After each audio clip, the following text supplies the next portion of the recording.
Hey, welcome back to another episode of High Minded with McCarter. It's me, SK, and I got McCarter here with me. What's up, everyone? On today's episode, we interviewed Tim McCormick from Cultured Biologix, a nutrient company that does all carbon-based nutrients.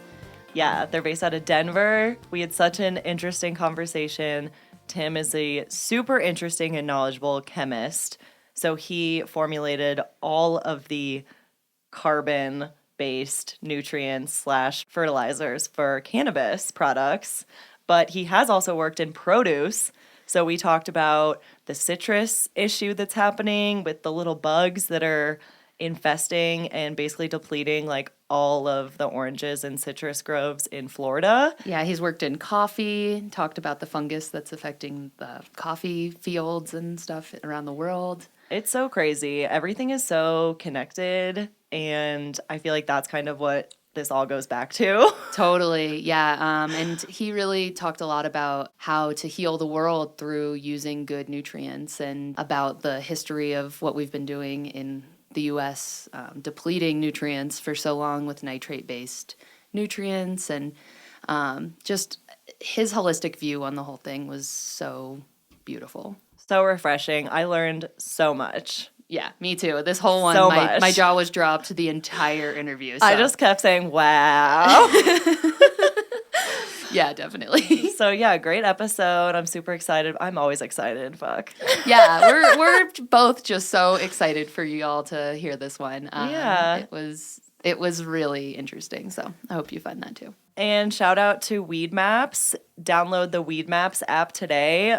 For Android and iPhone, it is free. You can look at weed, different products, different strains, find your local dispensaries with good deals, and order online. It is awesome. Check it out today. It will be linked in the show notes. Nice, yeah. And follow us on Instagram at HighMindedPod. Stay high.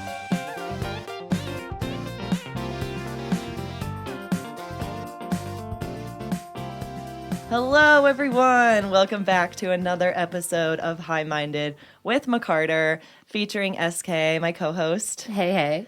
I'm very excited to bring on Tim McCormick to the doing? show. Welcome. Good to be here finally. I know, it's taken us third time's the charm. Third time's a charm. We had 2 snowstorms that canceled us out, but we finally made it happen. And we're doing it. Woohoo! So first of all, we can consume too, but I do like to give a little, can you just introduce yourself and tell us what you do and what got you into the cannabis space? Jesus, that's a whole podcast in and of itself. Oh, yeah. So my background's in chemistry. Became a business owner about 4 or 5 years ago. My best friend, we were just working for another company, and we was like, let's just do this ourselves. So, Fuck yeah. My best friend, Greg, he's our marketer. My other best friend, Johnny, he's our sales guy. Awesome. So yeah, it's the 3 of us just kind of doing it. So you formulated your own nutrients for cannabis grows. Yes. So okay, they do the sales, Sorry, he does the marketing. No, you're probably fine. And I do the formulation part of it. Oh, So wow. my background's in chemistry.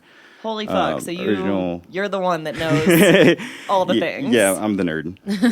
Definitely. Nice. Wow. So yeah, no, I have background in chemistry. Originally started off in biofuels. You know, you wanted to make the world a better place type thing. Yep. As we all do. You're right. And so I have an affinity to it. I have a calling to it. So, you know, kind of got through that in the beginning of college. Towards the end of college, got into compound pharmacy. So like making medicine, making drugs. Yeah. Drugs. Can you extract like mescaline and stuff? They did teach us how to do that. They also made us sign something that we wouldn't like do things illegally and things like that too. Right. But you know, it's funny to see all the kids face light up when you go into pharmacology class and they start teaching you like this is what it's going to be. And then you start having tests over like making stuff. And all of the kids were like, yeah, we'll never do that. Never. You know, but it's like, Taking you know. notes on so, the other side. but I really wanted to make natural medicine.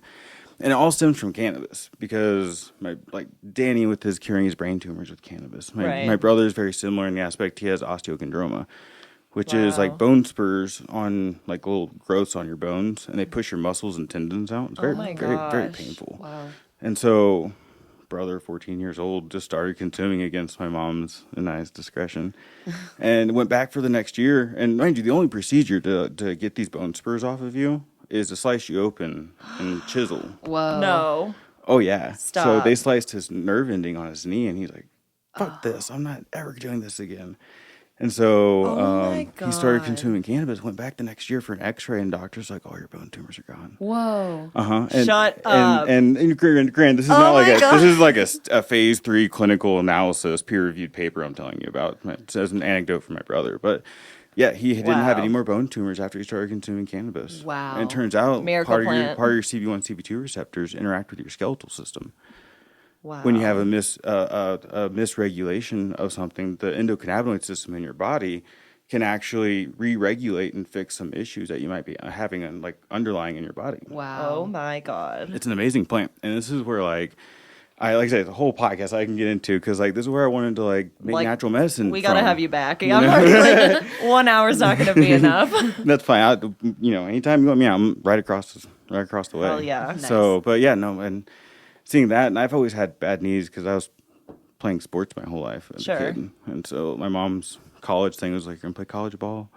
My mom's a career thing. She's like, "You're gonna play professional ball." So from the time I was in 6 years old to 16, I was playing sports. So she was pushing it hard. Oh yeah, but they don't teach you in sports how to heal yourself. Take care of you. Yeah, take care of yourself. Yeah. Now they do. It's starting to be a common thing. But back in the 90s when I was playing, concussions happened all the time because the padding in the helmet was really bad. Yeah. Now they have all this cool technology. But Yeah.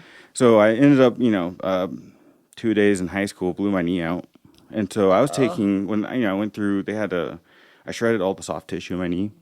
So when they had, so when they had to go through, they had to slice open my knee and suck out all the, Oh my God. all the shredded tissue.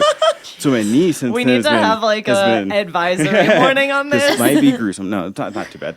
But I had to go through straight leg brace, and I had to go to a hinge knee brace. And since then, my knee's just not been that way. But so long story short, I was eating 800 pharmaceutical grade ibuprofen, 800 milligram ibuprofen, 3-4 times a day. Oh my gosh. So the side effect on that is photosensitivity issues. I wanted to get into pharmacology because I wanted to take plants like cannabis, and there's a ton of weird Eastern herbs and things that we can isolate and extract. And we can make really cool medicine out of instead of this isolation chemistry. We're like, take aspirin, where we isolate one compound down and you eat one compound and you need another pill for another pill type mentality. Right. I want to actually make natural medicine. And that's where with full plant benefits. And, or even find the specific 2, 3, 4, 5, 6 alkaloids inside of there, isolate them, pair them with things, make cocktails, have different regimens from different doctors because they know what the human needs, and they're only limited to the tools that they have. So you increase the amount of tools that the doctors have to help people with less side effects. That's the whole goal of being a pharmacologist, right? Yeah. To be a people person making medicine. So I wanted to get into that, but that's not how our pharmaceutical industry is. Nope. It's very... I was going to say, did you watch Dope Sick No. on Hulu? Oh, Do I need to? Really good, yeah. Is You it? need to. Well, Okay. it's all about the opioid epidemic And the and Sacklers what and, Purdue Pharma did. Yep.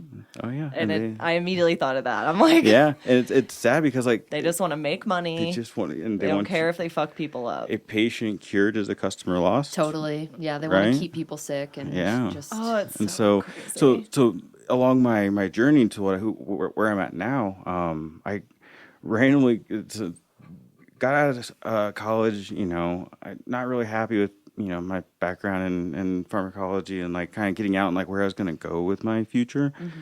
So I was Yeah. like, I didn't want to just go into a lab and be a lab rat. I didn't want to Right. make poisons that I saw would Yep. have negative side effects for people. So I was like, I don't know what I want to do. And so my best friend Greg, who's a marketer, and I were working at a hotel taking a summer job. And this guy came through, and he, we checked him in and everything. And he actually has his own podcast called Dude Grows. But he, came through our hotel, and he's at a plant convention, Cultivate, in Columbus, Ohio. Oh. And so we checked him in. He starts to step away, and he comes back, and he's like, "Hey, man, can you give me any weed?" And it's like, yes. And at the time, some mom comes over trying to park her van, asking if she can park her van, and we're trying to talk Right. to him about getting him weed. At the same time, we're like, yes, ma'am, you can park your van right over there. Yes, come back in an hour. Wait, so are you 21 at this point? I or was 21, yeah. Okay. I was 21. And so, got him a sack of weed and we started hanging out, smoking, and just like he asked about my background and Greg's background. Greg's background is advertising and marketing. Mine's in chemistry and products, and compound chemistry, so formulation. And he's like, well, we're opening up a fertilizer company in Colorado. Do you guys want to come out to Fort Collins and open this company with us? Nice. And Greg and I looked at each other like, well, yeah. And so we, 4 months later, moved out there and started opening up a fertilizer company.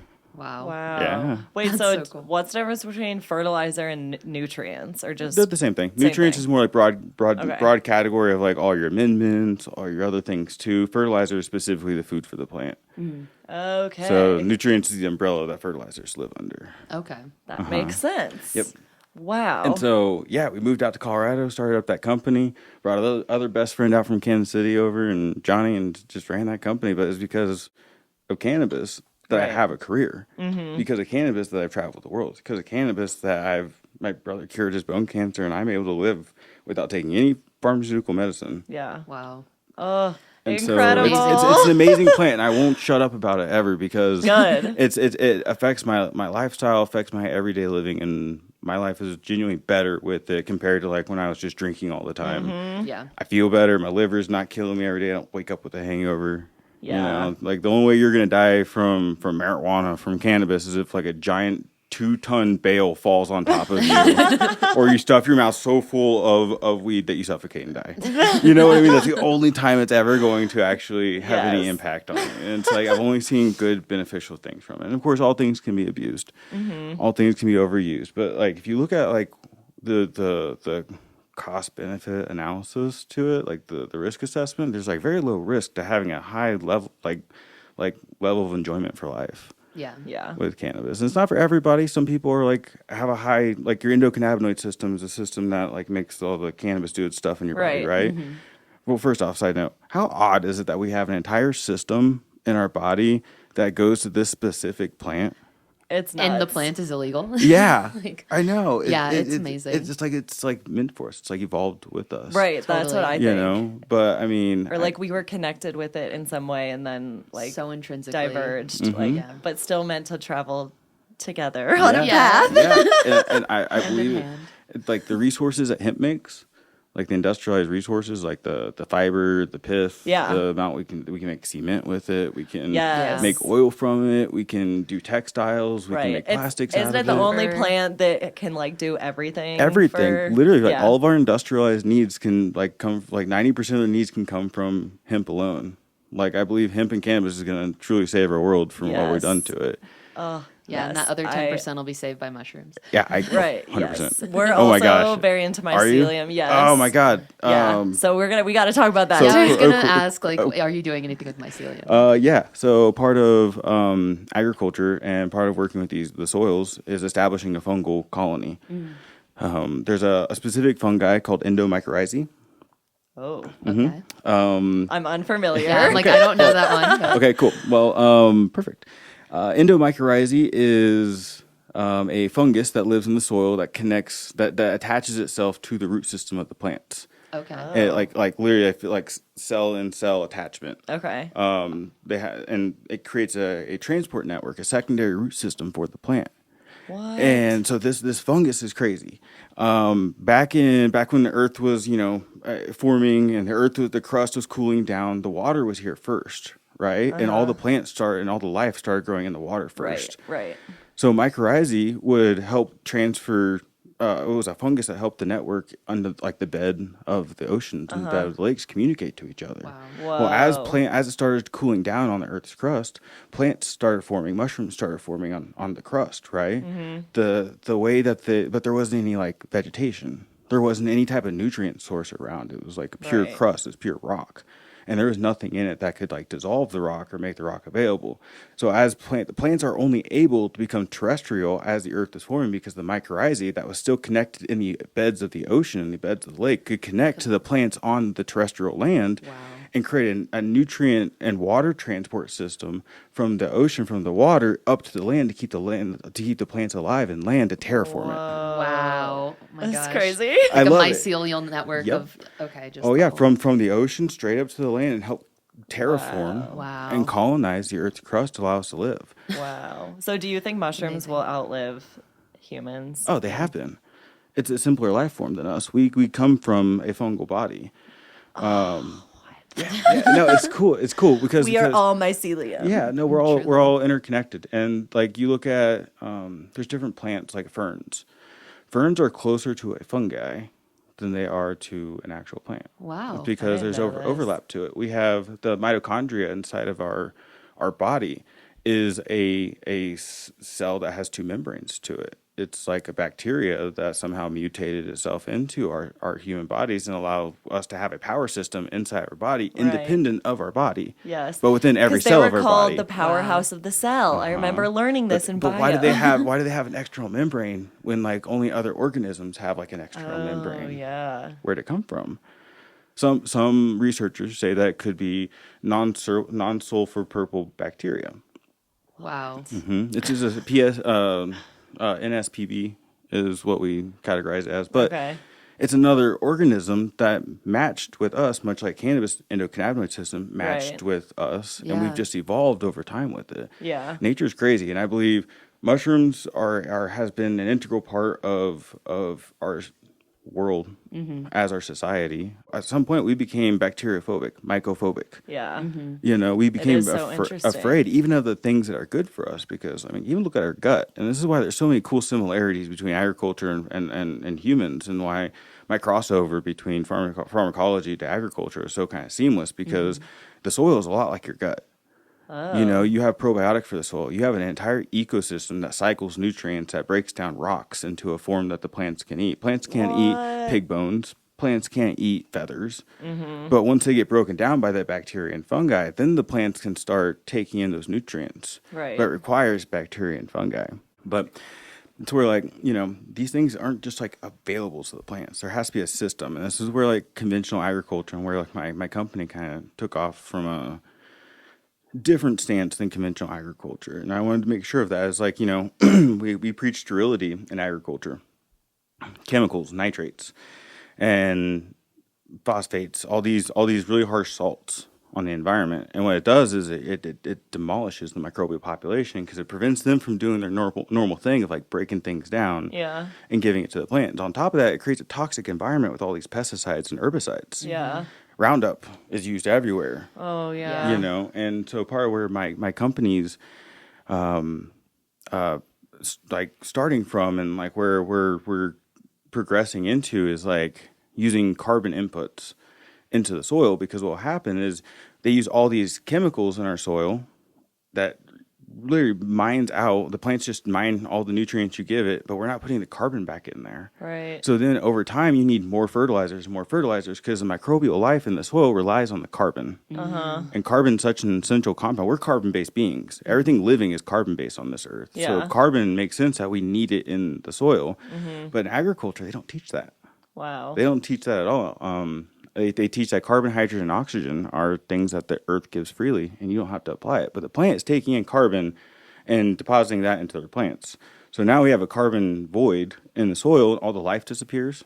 All the cycling starts disappearing, and our land becomes desecrated. We came from a place back in the day, 100, 200, thousands of years ago, where we would take like kelp that washes up on the shore, and we'd shred it up, dry it, and we put it back into the soil. We till it. Leftover soybeans, we till back into the soil. Compost or manure from cows. Yeah. We put that into the soil and till it in. So we had all these old practices that kept that cycle going. But after World War II, we had a lot of leftover munitions. So then they created something called this Green Revolution campaign, saying that, look, we have all these chemicals left over. It's the next big move in agriculture. What are we going to do with them? So they rebranded ammonium nitrate, diammonium phosphate, potassium nitrate, all these chemicals they use to make explosives, as fertilizer. Oh my God. And then in the 50s, the big wave was Green Revolution. Everybody started using all these chemicals because it's cheaper, it's quicker, it's more effective on plants. It is in a short burst in small amounts, but you start using too much of it and it starts washing off into our waterways, and they start shutting down intercoastals or lakes because you have algae blooms that release a toxic poison to everybody. Yep, you know, I've so been it's like seeing it's the all because headlines. it's all because of the nitrates and the phosphates they use in these chemicals. Wow. All because they sold them a lie back in the day because they just wanted to rebrand all these munitions. And then there's not, don't get me wrong, there's science behind it. There's university testing to all these chemicals, and it does work in a conventional sense. But it takes apart a very real concept, and that's the life around us. Yeah. Like what's in the soil. When I did a little project with the United Nations not 5 or 6 years ago, and we were learning about, or we were studying the regenerative properties of soil. Like, how can we regenerate soil in a quicker manner than we like destroy it? And so they did the research that showed that 1 centimeter of soil, I mean, all the life comes from the top 6 inches of the soil. Really? All life. You're alive. I'm alive. You're alive. We're all alive because of the top 6 inches of soil. Wow. 1 centimeter takes 1,000 years for the earth to naturally build that. Oh my God. Conventional agriculture can destroy 1 centimeter in 10 years. And we're reliant on the top 6 inches of soil. And this is why regenerative agriculture is such a big thing right now, is because we realize we're causing some harm that we might not be able to repair moving forward. And so now we're getting past the Industrial Revolution and kind of full circling back to like my company, Cultured Biologix, is like we do carbon-based inputs, to replenish and rejuvenate. And what we found is like to rejuvenate the soil, you need carbon. Carbon's a source of all life. Surprise. Yeah. And so for once you put carbon back in there, all the microbes keep coming back, all the fungi come back, and then you have a full circling ecosystem that starts to happen, and the process kicks back up again. Okay. So my goal has been like, how do I regenerate Earth faster than we can destroy it? Wow, that's so amazing. That's a beautiful value. Yeah. Wow. So happy you I love exist. it. Thank you. No, I love it, and I want to make sure everybody grows up in a safe, healthy environment. Yeah. It's really important for like the future, because if not, we don't have a future. Yeah. It's a real thing. Like, I'm not just being like doomsday, apocalyptic. No. It's like, We feel like on the last podcast, or like a couple ago, we were talking about like all the ash and stuff from the fires that have been affecting the crops. And the heavy metals in and there. and the heavy metals. And then we were just like, wait, but we're still breathing this stuff in every day. But now like agriculture people are telling us it's not safe to eat it. Yeah. Is the carbon why when there's a forest fire all of a sudden it's like There's things new start life. growing? Yeah, Yep. so much quicker. I Okay. have a word for you: pyrrolignous liquor. Pyrrolignous. What? Yeah. It's the when you burn wood, like forest fires happen. There's like this top layer below the atmosphere and above the fire, where all of the carbon liquidates, essentially. It becomes a liquid, and it starts raining down, and it's like liquid carbon that seeps back into the earth, and that's one of the compounds that helps cause that spring of rejuvenation. Wow. With the last company we worked with, I was a laboratory out of South Korea, and had these crazy Korean ways to do agriculture. And that's one of the cool experiences I've had is through working with these companies. I got to travel around the world and learn how everybody across the world does agriculture. That's so Africans, cool. the Asians, from Koreans to Taiwanese to the Chinese to Thailand to over in Europe, how Holland does it, how German technology is, down to Latin America, seeing how Latin America is. And it's actually studied pretty intensely down in Central America, working on tropical plants like coffee. Wow. So I got to, and then American agriculture. So I really got a really rounded taste of like how everybody does everything. Oh my God. Who has the most like holistic? Korea. Okay. Asia, by far. And that's where a lot of this innovation is coming from. And where I kind of learned and kind of cross-applied that to my American institutional information about it. Because I studied at the University of Florida for about 3 years after I got out of college, working in their extension program. So trying to figure out how to take all these cool advanced organics that like these Koreans are making and make it work with our irrigation systems and our technology here in the United States. Because one thing to make a product, and it's another thing to get it out and applied and work with our irrigation systems. Yeah. So in conventional agriculture, that's where my background kind of stemmed from in agriculture, is like kind of apply these new age organics. Because you got to think about it, 100 years ago, 50 years ago, 30 years ago, we didn't have the technology we have now. Yeah. Technology's moving so fast at such a quick rate that it's amazing how innovative, how quickly things are being innovated. Yeah. So like we have the technology we have now is unlike any other point we've ever had. So we're able to do things with organic like practices, like taking seaweed instead of putting the seaweed, dried seaweed in your soil, we can just extract the essence out of it. Right. Instead of tilling in beans into your land to get the nitrogen out, we can just extract all the nitrogen out of it in its pure form. In a liquid. In a liquid or in a powder that we can use. Okay. So then you just put it into water. Yeah. At like 1 to 1,000 or 1 to 4,000 parts. Yeah. And then you apply it, and you're not putting poisons down. Yeah. You know, so it's really cool to see where we're at with modern technology and our sciences, because like we're able to make something that we've never been able to do ever in the history of agriculture. Wow. So this could be like the turning point in us destroying the earth to turning around to actually having like a positive ecosystem. Yeah. You know, not like killing millions of bees every single year. We actually promote hundreds of millions of bees being grown. You know. Wow. Is the damage that has been done reversible? I think so. Okay. I think it takes effort. Yeah, in like the next 10 years, 100 years. I think it's going to be for the lifetime of humanity. Yeah. It's going to be you get out what you put into it. Yeah. Totally. It's been our duty. Yeah, my heritage is about half Irish, so I get and about quarter English, so I get the big European side. But yeah, me too. We got that, yeah. Yep. But then my other side is Native American. So my mom's very into her Native American so cool. heritage, and so I kind of got grown up with it. And it's like the way they view the earth and us humans' interaction with it is really more like a relationship. Yeah. And just like with normal relationship with your friends, with your family, like, you know, with your loved ones, you get out what you put into it. If you don't care, you don't get anything out of it. If you do care, you have the best relationships ever. That's so true. Same with the earth. If we keep putting poisons down and we're not conscious about it and we don't care and we just keep doing what we're doing to it, it's going to keep being a very big problem. Yeah. And it's going to jeopardize all of our livelihoods. But if we actually all care about it, at least just a little bit, give it a little bit of a shit, you know, like not too much, it's like a little bit, it all adds up incrementally. Yeah. And we can actually end up having positive change in the world. And now time for a quick commercial break. Everyone, please check out the Weed Maps app. Even if you're a lifestyle user, just curious, or a daily user, they have all types of different features on their app. SK, I don't know if you know, but I use the app to search for my favorite edibles, and it will show you what dispensary locations have that nearby, so you can go pick it up. You can even order it through the app as well, and it shows you all of the deals and discounts that are going on at retail stores. Check it out on the App Store and download it. It's free, and stay high. Back to like when the U.S. government in like the 50s or whatever, like remarketed these like chemicals. The Green Revolution. The Green Revolution. What was like, would there have been like a safer option for them to like dispose of those chemicals, or like just like keep them somewhere? Like just build more weapons. I don't know. I'm just like I don't know the exact answer to Okay, that. just a But I random. will say this: putting them down on our farmland's not a good idea. Right. Probably the worst maybe, idea. Like they took. Not a lot of people know this, but they took Agent Orange is 2,4-D and 2,4,5-T. DDT. No, 2,4,5-T. It's a different 3-number or letter word. Okay, cool.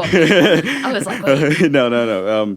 But that's also a very, very nasty poison. No, there are 2 compounds that make Agent Orange what Agent Orange was. Oh, okay. Yeah. We have an herbicide that's 2,4-D.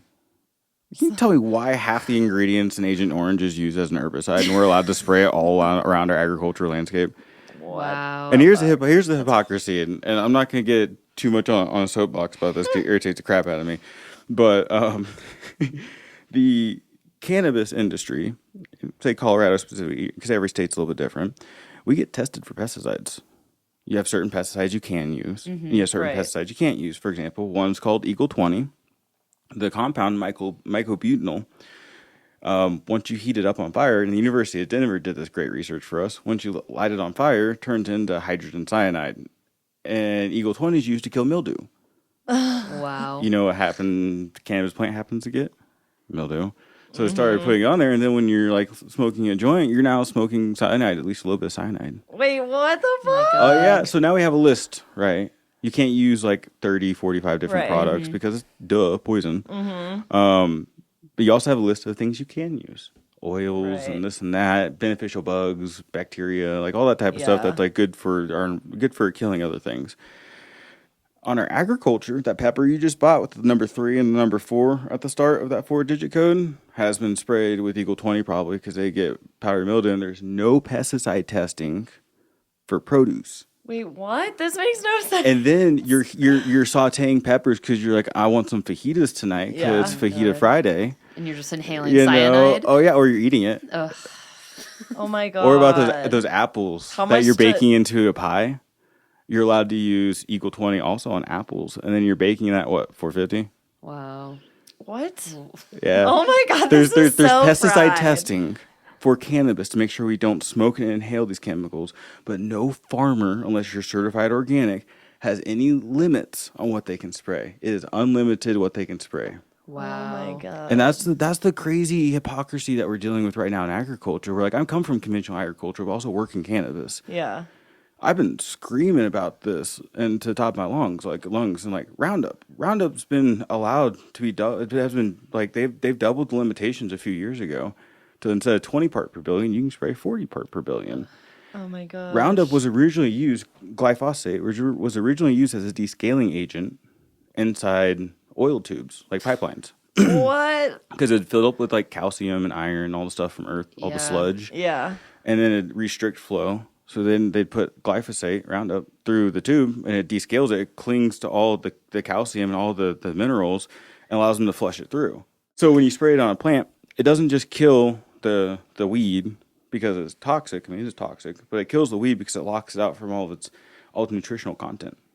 So then its immunity, the plant's immunity system's weakened, so all this bacteria and fungi around it is like, hey, that's weak, and so I need to kill that. And so that's what actually kills it. Wow. This is so crazy. So when you spray it around your crops, it goes into the water table because it's water soluble. And then when you go into your produce that's obviously going to be on because there's drift and some Roundup ready crops, you can spray Roundup on it because it's genetically modified and your plant will still live. So when you consume this and you eat it, and mind you, I was working in citrus for a while, the orange groves. You know, all the orange trees and all the groves are completely barren and empty. And you can drive a tractor and it says this perfect, beautiful, iconic image of a guy pulling an orange off a tree in like this beautiful barren land. That's because he sprayed the crap out of Roundup. It's like barren because he killed everything. And then the plant takes it up. And then you eat the produce that it has, the Roundup is on the produce, right? Jesus. And it goes into your gut and it descales your gut. It takes up all the minerals. I told you it's gonna be a little gory. Wow! Oh my gosh! It takes all the minerals that your immunity system, that a healthy human needs, and binds them up, and then you excrete them. Wow! I'm only eating organics from now on. I think that's. So the organics so we can go to the organic talk. So it's funny because like it's become, everybody loves to market everything, and organic definitely has become a marketable thing. Oh yeah. But really, it gets down to like when you buy organic produce, you're just buying non-pesticide, non-herbicide, non-toxic food produce. You don't give a shit if they use cow manure or if they use nitrates on it. You care if there's poisons on it. Right? Yeah. Right. And it's funny we have to certify it organic when everything just should be organic. We have to certify it chemical. So kind of back to, I love talking about, like big picture, but kind of more into like nutrients and why they matter for cannabis. I was kind of under the impression, like, since we're talking about the whole, like, why carbon, like putting carbon back into the soil is so important. This is new to me. I thought that like you needed the 3 main nutrients, like phosphate, nitrogen, and potassium. Yes. And so I actually got, what was the one I got from Danny at Alpenstash? He gave me Nectar for the Gods. Yeah, Nectar for the Gods. So that's what I have been using on my like home grow stuff. Sure. And I mean, it seems to be like fine. It's a great product. Yeah. So yeah, I know Scott and Frank, who I'm good friends with them. Oh, nice. Yeah, they helped me launch Culture actually. Oh, amazing. Yeah, no, they're amazing people. They have amazing community around them. Make really good products. Yeah. So I've liked their stuff. I'm kind of just wondering, like, how do people choose the right nutrients for their plants and their like, whether they have like just a home grow or like a big operation. And so do you I want to hear kind of your pitch, I guess, like when you're trying to get like, well, yeah, also why your product is so good too. But no, my whole thing is I'm a weed snob. I love growing and consuming good cannabis. Nice. You know, well, much like a cigar person is all about their expensive cigars, or like a whiskey person is about their wines. You know, the wine people. So I'm you know have a good palate. So I want everybody to just grow good stuff. I don't want people to have to smoke stuff that hurts your throat or has heavy metals or plant growth regulators, which are also endocrine disruptors, and because we have an endocrine system, and that stuff will be found in cannabis sometimes. Yeah. I don't want people smoking pesticides. That's another big one too. Yeah. People will spray bad stuff on it, and so you don't know. So my whole thing is like, do you want to consume good, tasty cannabis? And normally people are like, yes. I'm like, then use my stuff. You know, because that's the whole thing is like a lot of these fertilizers are, so there's, I guess, going from the beginning, there's 17 essential elements the plants need. Okay. NPK, nitrogen, phosphorus, potassium are 3 of them. Mm-hmm. Those are what we call macronutrients. They need those more than anything else. Okay, gotcha. Then you have secondary nutrients like calcium, magnesium, sulfur. Then you have micronutrients, which is like zinc, boron, copper, manganese, molybdenum, you know. Mm-hmm. So you need all those and carbon, hydrogen, oxygen to make the plant grow. So all these different formulations have different blends of those things. Right. Right. So most of them are nitrate based. Okay. Nectar is not. Nectar is animal based. Okay. So it's digested like animal bones. And, right. Okay. Feathers that have been pre-broken down so the plant can actually take them up. So it's an awesome product. Like you talk about innovation. They ferment bones ahead of time and they make a liquid phosphorus calcium mixture that grows plants. Wow. So the plant doesn't have to wait 9 months for the bones to break down inside the soil. Mm-hmm. The plant can have it immediately. So they have some really cool technology that are really advancing organic agriculture, because before you just had to bury the bones, like grind them up and bury the bones. Hopefully the plant can eat it at some point. Wow. You know, so they're really doing some really cool innovative stuff. But most 90% of the people out there that sell fertilizers are nitrate based. So they're heavy salt based. Nitrates are good for growing plant tissue, leaves. If you're trying to get bushels per acre, like a lot of leafy corn cobs per acre, you know, or a lot of cherries per acre, use nitrates because it's going to give the most amount, because nitrogen equals biomass. Quantity versus quality. Exactly. Kind of. Okay. But when you go into cannabis, we're not just trying to get the most flower. We're trying to get the most flavorful. We're trying to very get quality focused. Exactly. And so cannabinoids, and this is like part of my research and what I'm into right now, is like cannabinoids and terpenes and flavonoids, esters, thiols, all these compounds you smell, taste, feel, effect from cannabis, they're all carbon based. Mm-hmm. So why are we using nitrate based fertilizers when the plant, what we're trying to get the plant to grow, is carbon based? Yeah. Wow, so interesting. Yeah, so it's a different way. I'm actually my inputs are going to what we're trying to produce. Yeah. And not to growing as much as we can of it. So it's geared towards quality. So if you're trying to get quality, use my nutrients, because it's as clean and as flavorful as you're going to get. Wow. So what do you do to try and enhance the terpene profiles and things like that specifically? Are there like certain nutrient? Is that kind of closed? Is that proprietary? Yeah, I'm like, that seems like it is proprietary. The most I can kind of get into, because we're still working on our patent things. Oh, nice. This is like some new stuff. That's awesome. So there's the carbon, the forms of carbon that we're providing, the plant's able to make more terpenes with. Okay. Also, like when we talk about cannabinoids, or we talk about terpenes or flavonoids, it's not about one. It's not about THC. It's not about CBD. A lot of it is a full spectrum effect. Oh, yeah. There's over 85 different cataloged cannabinoids. There's over 400 different terpenes. There's over 300 different flavonoids. Wow. You know, and Crazy. so it's like this wild spectrum of flavors and smells. I mean, think about like all the different plants throughout the world and how different all of them are. Right. This plant, the cannabis, can produce the most out of all the flowers, cut flowers and picked flowers that we have. It can produce the most amount of terpenes out of all the different plants. When we're growing it, we don't want just THC. Mm-hmm. We don't want just beta-caryophyllene, which is just a terpene. We don't want just limonene. You know, we want the spectrum to open up, and especially when we talk about medicine, and we talk about like the maximum potential that this plant can have in a medicinal sense. You want that full spectrum of cannabinoids, You want whatever the plant can produce in its most optimal genetic potential. We want that. Yeah. And what we're finding with carbon-based nutrients, and so as far as I can get into the proprietariness, is carbon, forms of carbon. I know. Okay. I was literally gonna say how, like, what carbon are you using? Yeah, and I can go into the chemistry, and you guys are just gonna look at me like, what did he just say? Like that was not English.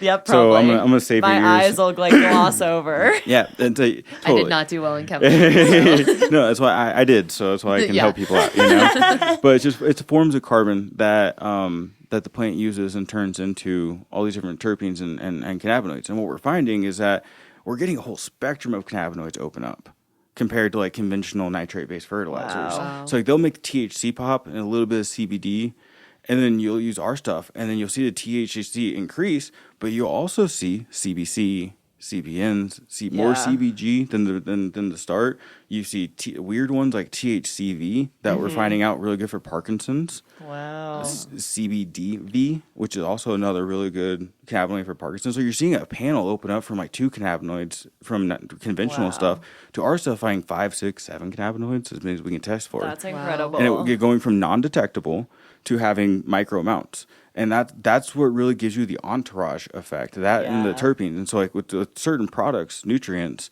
you'll have like bud flavors. Like you have sweeteners for your bud that they have people use. And it makes everything have a certain smell and a certain taste.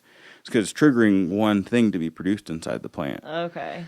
So when you allow the plant to fully express itself with our nutrient line, you're able to see the full panel of terpenes open up and level out, where it's not just one thing, everything is raised in a little bit. Yeah. And that's where when you get like all those little micro levels of terpenes, that's where you're like, that tastes like a little floral with hints of coffee and citrus, but has like a real skunky back end to it. You know, those are all the micro amounts of terpenes that your tongue is trying to figure out as it goes past it, you know? So cool. So by using like carbon-based fertilizers, you're able to actually promote the spectrum Wow.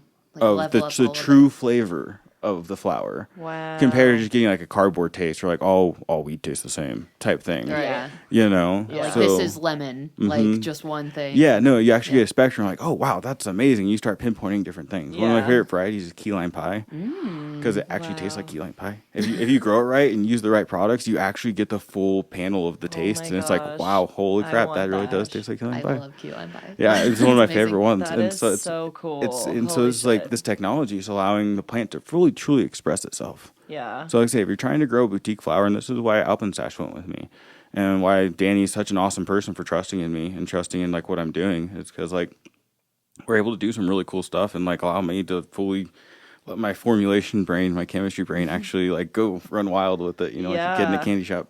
Yeah. So so it's doing some really cool things, and it's like new nutrient technology, because everybody's been doing the same thing from the 90s that Holland did back in Amsterdam when it was legal over there. Yeah. You know? And so that technology got brought over here, and everybody's just been doing the same thing. Right. So this is like, that's why I say it's new. I'm not just like, I have the best new stuff in the world. It's like, no, this is like chemically, this is a new type of product. Yeah. That's able to work in irrigation systems, because organics, before, it's like, the question is like, why don't people just do organics? Yeah. You know, like what's the drawback? And it's laborsome. You got to mix your own soils. Right. It doesn't grow plants as fast. You have to wait for the things inside the soil to break down, like we talked about. You have know? to go out and like actually weed. Yeah, and so it's like it's a process to like really grow organically, and so they don't work with any irrigation systems. Like they clog drip lines, or the sprayer tips will get all chunky, right? And it starts shooting like one stream instead of a nice fan effect, you know? Yeah. And so like organic products just haven't been in a form that can go with our modern day irrigation systems, right? And so this is like my magnus opus, you know, of kind of reinventing how we do things. You are reinventing the wheel, but it's nutrients. Yeah, totally. And it's just a better wheel. Yeah, like the revolution is here. And that's so cool. The vanguard. I spent the past decade doing all this research for everybody. So like here's and now you get to hopefully make money on it too, and like make a living. Yeah, I mean that's the best part about it, is I get to do that with my best friends. Yeah, I get to do that with like the best crop out of all agriculture. Yeah. You know, which creates a good community. And that's why my company is called Cultured Biologix. Isn't super duper awesome nutrient biologics. It's like cultured because that's what we're trying to promote is the community that comes from this plant. Because it makes people a better person. Yes. It really humanizes or puts a human aspect into being alive. Yeah. And it creates a community. And that's like the coolest thing is like we've come so far from the tribal aspect where like everybody just tries to take care of each other. And with this plant, we're able to, because think about back in the day when it wasn't legal, you couldn't tell people what you were doing. You couldn't tell people you were growing weed. Yeah. You can't tell people you smoke weed. Like you're going to have the cops call and you're going to bust in your door. So Literally. it was very much of a tight-knit community. Totally. We had to Who be you careful. could trust. I'm obviously very intrigued by like all the supply chain issues we've been having. So I kind of just wanted to get a peek into like where and how you source your ingredients and if you try to be like all US based or like I don't and if that's like how that's affected your business with all the craziness happening. Yeah, no, it's crazy. The worst one honestly is plastic. Wow. The plastic shortage is kicking everybody's butt. So just like packaging. Yeah, like bottles. Wow. Like bags, like plastic bags. Like it's amazing that the short supply of them. So Okay. it's like a free for all. It's like, you know, when everybody say they're going to get locked down and everybody runs to the store and buys all the water, all the bread as soon as it comes available. It's that. But we're pretty well insulated. A lot of the supply chain shortages you see are the chemicals coming from China. Right. We don't use a lot of salt chemicals. That's what I was kind of asking. You know, like, a lot of our stuff comes from Europe. Okay. We try to source as much as we can from the United States, but the United States is so bad at manufacturing things. Yeah. It makes it almost impossible now. Wow. It makes me want to like make $1 billion and put it all back into manufacturing hubs throughout the United States. Wow. And start growing tons of hemp. Yes. Honestly, I was seeing all this like this deficit. It's like, wow, yeah, no, we should start manufacturing some things because this global supply chain issue can really get bad. Yeah. But that's mostly with the nitrates, the phosphates. Okay. Almost all the phosphate salts are made over India and China because they have terrible environmental regulations, so they can make some really nasty chemicals. And before it gets in its final form, you have to go through a really nasty chemical process. Wow. And that's why China makes everything. Because if you saw how things are made overseas, it's not very pretty. And that's why you can't see through the air. Yeah. There. Oh, yeah. That's why LA looks like the way LA does. God. It's funny though, since lockdown happened or since COVID thing happened, and you look back at it, it's like it's clear now. Yeah, There's not nearly as much pollution as there used to be. I don't know. It's Jesus. interesting, but yeah, the supply and chains curse. mostly are with the chemicals, the synthetic chemicals people are using. We have some really good suppliers that we have cultivated really good relationships with that have stable supply chains coming over from Europe, coming down from Latin America, coming up from Mexico. Several of them are also here in the United States too. Okay, cool. So we've been pretty well insulated. We haven't seen too much of plastics in the biggest headache. Interesting. I know some of these $100 million chemical fertilizer companies are going to see a real hard impact, though. That's also why people should start switching to organics, because they're going to start seeing that their chemicals, their synthetics that they're getting currently, aren't going to have access to for very much longer. Wow. Unless we sort out the supply chain issue. So do you see a lot of like fertilizer companies that are the nitrate based? Are they going to go under? I don't know under. They probably have some money to keep them afloat. I mean, it's pretty cheap to make, and they sell them at a pretty nice price. Yeah. But I know just to generally how the cannabis industry is condensing and consolidating, some chemical manufacturers are going to go under for sure. What about advanced nutrients? Like, what's your take on people like that? I don't know if we should get it That's fine. Well, what do you like? I guess what's your advice to people who like have used that or are debating using something like that? I would switch. Ethically, that comes from ethically speaking about it, and that comes from actual chemical understanding of the products. There's just so many products, and all of their research is complete bullshit. 42% bigger bud growth. It's like, fuck you, Big Mike. like you're telling me you can grow 42% bigger, but no, it's a marketing campaign. You marketed yourself into a position where people are starting to use your stuff, and you have the money to back yourself to go advertise everywhere. It's normal Holland salts. Yeah. It's just like House and Garden. It's just like GH. It's just like the other guys. Yeah. They're all use nitrate-based formulas. It's all super harsh chemicals. It's all, they have some organic additives. And they have all their... Do you think they're going to come out with like organic lines? They did. Okay. Yeah, but the way the OMRI certification works, and here's how blurred that works, it's 70% of your product has to be organic to get the Oh, it's not even certification. like It's not 90, 100. 95, 100%. No, Wow. it's a pay to play. What is happening now with the regulation, and what do you like wish or like would For want to see for cannabis regulation specifically, for or cannabis regulation and for nutrient regulation? so nutrients, like they always try to find something to come after us for. Yeah. Lately, it's been using kelps and alfalfas because they contain, I call them plant growth promoters. It's just plant hormones Okay. that touch other plants Yeah. and they make them grow faster. They put those in the same categories as like a plant product called bush load or what gravity used to have in it, which is paclobutazol. It's a plant growth regulator, synthetic plant growth regulator that regulates the growth of the plant. So it makes buds have that artificial rockiness to them. Okay. Yeah. It makes when you spray it on a plant right before flower. So a plant stretches when it goes into flower. So all the cells are multiplying and dividing and it's just trying to grow towards the light. Okay. If you spray this on there, it stops the plant from stretching. You know how like all the shrubs oddly always look the same? Yeah. Yeah. It's because they spray that stuff on them. And it makes because shrubs want to have what we call a pickle dominance. It has one branch always wants to grow bigger than everything else. Right. Okay. You know, we call that pickle dominance. And so when you spray this on there, it regulates the plant to not do that anymore. Just like it regulates the plant to grow big bulbous buds. Wow. And it's actually a carcinogen. Oh. So they're putting kelp, seaweed, the things we put on our face, in the same category as a carcinogen. What? In a nutrient sense, like, this is government regulation. They don't know what they're doing. They Who is telling them like you should do this? Can the government hire one chemist? Just one. They do, and they put them in the same the same situation. Like it's the same thing. The cross apply. Wow. They always find a reason, but they want you to be able to pay them to put it on your label because Oh my it's a pay to play.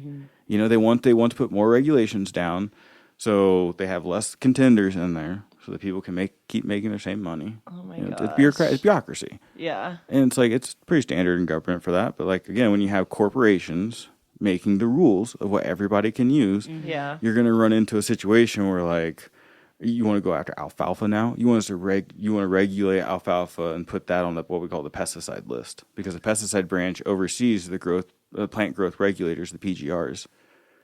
So if we put it underneath PGRs, then in order to put it on our label or to use seaweed, which is an organic growth booster, Yeah. it's one of the only ones we have. Now we have to register with the pesticide branch in the Department of my Ag just to God. use seaweed. If you're using a is carcinogen, crazy. yes, register that with the pesticide branch. Yeah. If you're just using a plant extract, Yeah. like come on, you're just trying to get more money out of us now. Yeah. And that's the other thing, is like the amount of money that we have to hemorrhage as a company just to stay afloat. Yeah. know? Do you need any type of like licenses to produce in Colorado? No, as far as like fertilizers, Yeah. no. We don't have to have a license for anything. Right. We do have to register with the state. So all of our fertilizers Oh. have to go to state registrations. We have to send it to someone. And they have to say, okay, that meets all of our standards. Okay. Or it doesn't, and they give you the lovely red pen teacher scribbles. Send it back, like fix it. And so then we, go back and forth a little bit till we get to a copy that they like, and then we register it. And we have to do that in every single state. Oh my Wow. god. Because there's not a national registration branch. It's all state by state. So some states want you to have 3 dots. Some states want you to have a capital D and not a lowercase d. Some states want you to put iron above boron or, weird little isms Yeah. that make you have to, you as a business, you want to buy as many labels as you can to get the best cost savings on it. Because labels are one of the things, like you buy 100, it's like $2 a label. You buy 1,000, it's like 2 cents a label. So it makes sense to buy a lot. Yeah. And so when this stuff happens and different states disagree with each other, then I have to buy 10,000 of that label, 10,000 of that state's label, Oh my 10,000. gosh. Oh yeah. So they want to put as much red tape up as possible. So in a nutrient sense, I'd love for a lot less regulation and red tape. Yeah. Regulation the right way, I should say. Right. Not less regulation, just like properly channeled. Where can people find you, or how can people reach out if they want to chat with you? So if anyone wants to try out a sample, you can go to our website, www.culturedbiologix.com. If you want to check out some of the products being created, like some of the flowers being grown with our products, go to Alpinstash, ALPINSTASH on Instagram. Yes. Our Instagram's cultured, just cul.tur.ed. Okay. You can find all the stuff we're doing. We do expos. You can usually find us doing pop-ups at like stores or whatnot. Cool. New product lines, get announced there. We do giveaways every 1,000. We share 7,000 followers. So we just did a nice little giveaway. That's exciting. And if you have any questions or need any help as far as like us internally, like talking to all the business owners are tuned into info@culturedbiologix.com. There it is. And that's GIX, not GIX. ICS. Well, there is one question we ask everyone. Oh my God, I almost forgot. And that is if you could get high with somebody, either alive or dead. Anyone, but can't be family or friends. Oh, that's I got this. All right. And how would you consume? Who and how? Oh, I'd smoke with Mac Miller. Oh. And I'd smoke a blunt. R.I.P. That's a good one. Yeah. Wow. He's been a huge influence in my life. Just like as an angsty teenager growing up, like he released his first album when I was like 17, 18 in high school. Mm-hmm. So it was just like, it was part of my childhood. He is. I was just listening to some of his surf album the other day. The Circles. Yes. Yeah, that Circles. That's it. Yes. Yep. Surf was the song. Yeah, I love surf. Yeah, he was such an incredible person. He was an amazing, talented musician. Yeah. Like, oh yeah. What an amazing. Like he's an amazing singer too. Mm-hmm. Like, yeah. Lyricist. Yeah. Yeah. Him with Ariana Grande is just like I know. Literally my his favorite line of it's like, you got to take your heels off because you've been running through my mind. I'm like, that's so good. How do you think of that? Like, my okay. favorite's, I guess you're like electrolytes. You help me go the distance. That's so good. That's so good. Well, thank you so much, Yeah, of course. everyone. Thanks for having me out. Thanks. Reach out and find Cultured Biologix. Yeah. And grow your own weed and grow quality weed. Grow good weed. Yes. All right. And stay high.